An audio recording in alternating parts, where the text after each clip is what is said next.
Oui, merci Madame la maire. Bon, l'explication de vote du groupe UDI Modem va être simple. Nous allons voter contre. Voilà. Maud Gattel, Olga Johnson et enfin Yves Pozzo di Borgo et moi-même avons eu l'occasion dans le débat de vous développer nos arguments.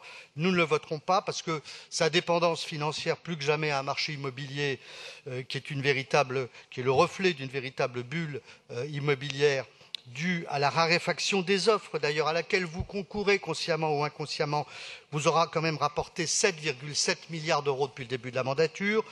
Bon, il y a toujours dans ce budget le symptôme d'une recherche frénétique de nouvelles recettes sous forme de taxes, nouvelles taxes ou augmentation de taxes. D'ailleurs, cette recherche est rendue d'autant plus indispensable que ce budget est plombé par des pertes qui sont autant de renouvellements de marché, mal préparés, mal conduits, mal négociés. Je prendrai comme exemple l'affichage municipal, l'EMA, Vélib, j'en parle à peine. On ne voit pas trop non plus comment les modalités de versement des pénalités seront effectuées. Autolib, on ne voit pas non plus comment et combien seront mises en service les bornes électriques et à quel coût. Je ne parle pas des deux marchés emblématiques, marché de Noël et Grande Roue. Bon, voilà. Même sur des sujets d'ailleurs où on faisait plutôt confiance pour mener à bien les choses, je pense aux circulations douces par exemple, on est déçu, un budget en baisse de 18%, une sous-exécution des crédits de plan vélo particulièrement élevée, une diminution du budget d'investissement pour la réalisation des pistes cyclables, même baisse pour le budget d'investissement consacré à l'installation des bornes de stationnement, je ne parle même pas des vélobox, enfin, baisse encore des dépenses d'investissement pour l'amélioration des cheminements piétons, auxquels nous, au groupe UDI Modem, nous tenons beaucoup. Maud Gattel vous en a parlé. Tout ça après un vote unanime d'ailleurs de la stratégie piétonne du Conseil de Paris. C'est très décevant. Je ne parle même pas de l'autopartage sur lequel on est en pleine improvisation.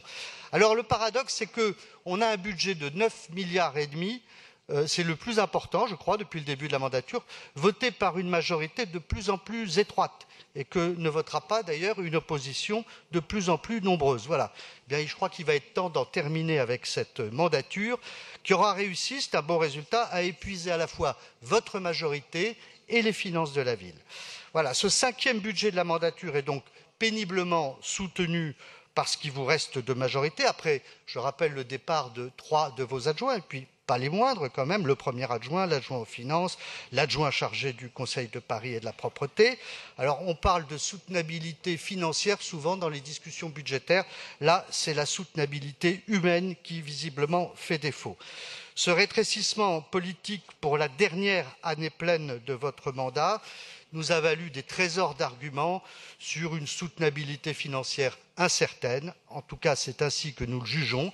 C'est un budget principalement d'aggravation de la dette à un niveau sans précédent, sur une trajectoire de 7 milliards d'euros en 2020. C'est un budget truqué une fois de plus par l'inscription des loyers capitalisés à hauteur de 154 millions en section de fonctionnement au lieu de la section d'investissement. Cette manipulation vous aura rapporté au fond, mis bout à bout, plus d'1 milliard d'euros sur la durée de la mandature.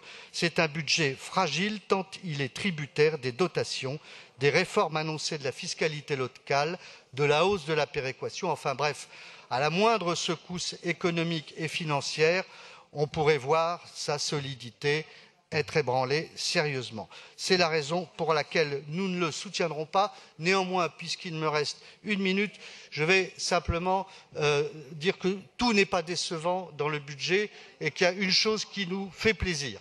En l'occurrence, c'est vers Catherine Vieux-Charrier que je veux me tourner en sa qualité d'adjointe en charge de la mémoire, qui a soutenu ardemment le projet du parcours de la Révolution que nous avions proposé et auquel d'ailleurs les événements récents m'ont fait hésiter à rajouter quelques étapes éventuellement. Voilà, merci chère Catherine pour votre pugnacité.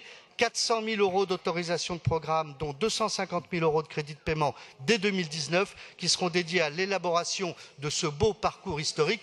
Voilà quelque chose de bien, voilà quelque chose de concret, voilà la seule chose sur laquelle nous pouvons nous réjouir.